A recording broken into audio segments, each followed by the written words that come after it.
네, 총리님.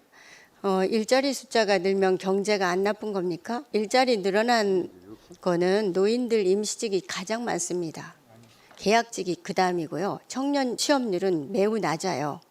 저는 그런 인식으로 내각을 총괄하시니까 점점 나라가 경제가 이렇게 되는 게 아닌가 걱정이 됩니다.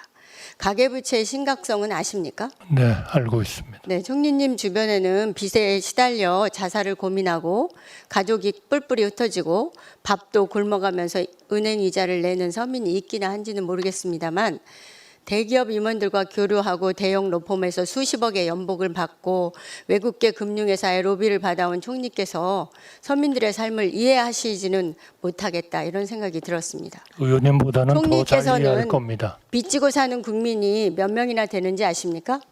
윤석열 정부에서 지금 국민 절반이 2천만 명이 연소득의 40%를 빚 갚는 데 쓰고 있고요. 소득의 70% 이상을 빚 갚는 데 쓰면서 겨우 생계만 유지하는 사람들이 295만 명입니다.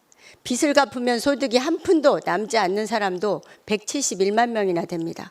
3곳 이상 금융기관에서 대출을 받은 다중채무자도 448만 명으로 역대 최대입니다. 이들 또한 소득의 60% 이상을 빚 갚는 데 쓰고 있습니다. 아십니까? 네, 빚이 많은 거는 아주 우리에게 굉장히 큰 문제라고 생각합니다. 국민들은 이렇게 아비규환인데도 윤석열 정부는 긴축재정, 건전재정만 부르짖으면서 부동산 시장 부양한다고 문재인 정부가 만든 DSR, DTI, LTV 등 각종 대출 규제 정책을 철회하고 특례 보금자리론 등을 통해서 지금도 계속 가계대출을 늘리고 있는 중입니다. 올해 4월부터 다시 폭증하기 시작해서 10월까지 무려 37조가 늘어났습니다. 3월 이후 주택담보대출 증가만도 41조가 늘었습니다. 주담대 연체율은 작년보다 올해 2분기 2배로 상승했고 특히 20대 이하 연체율은 더욱더 심각한 상태입니다. 자영업자 대출도 1044조로 매 분기 사상 최대치를 갱신하면서 연체액이 7조 3천억입니다.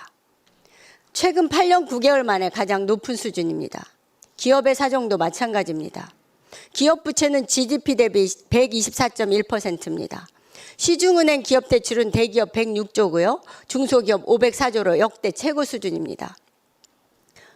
상장기업 중에서 절반가량이 수익으로 이자도 못 내고 있습니다. 외간기업 중 한개 기업도 3,903개로 16%나 됩니다. 여기에 개인사업자 연체율, 중소기업자 연체율 모두 올해 들어서 3배 이상 상승하고 있습니다. 이게 윤석열 정부의 실체입니다. 말 그대로 부채 지옥입니다. 전 세계에서 GDP 대비 가계부채가 가장 높은 부채 공화국이라는 오명까지 쓰고 있습니다. 여기에 물가까지 폭등하고 서민들이 더 고통당하고 있습니다.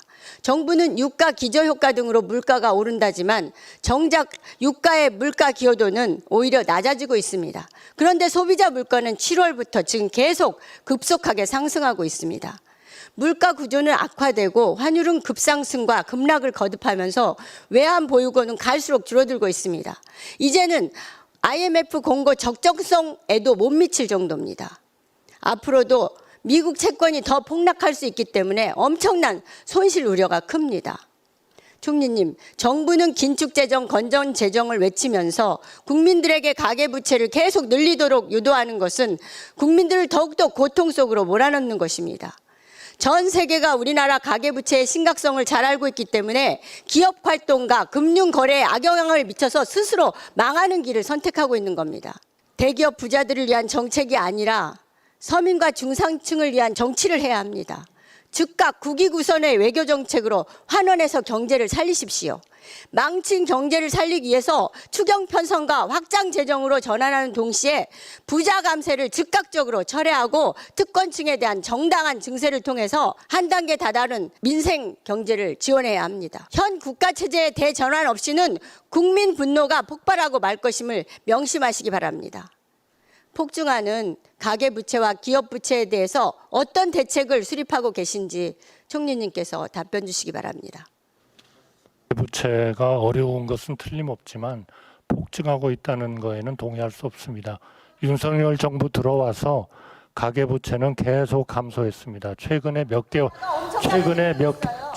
개월만 늘었고요. 그 다음에 우리 대한민국 우리 대한민국 경제를 묘사하신 의원님의 판단은 전혀 하나도 동의할 수가 없습니다. IMF나 모든 국제기구들이 대한민국의 경제 운영을 가장 건전하게 잘 운영하는 나라 중에 하나로 평가하고 있습니다.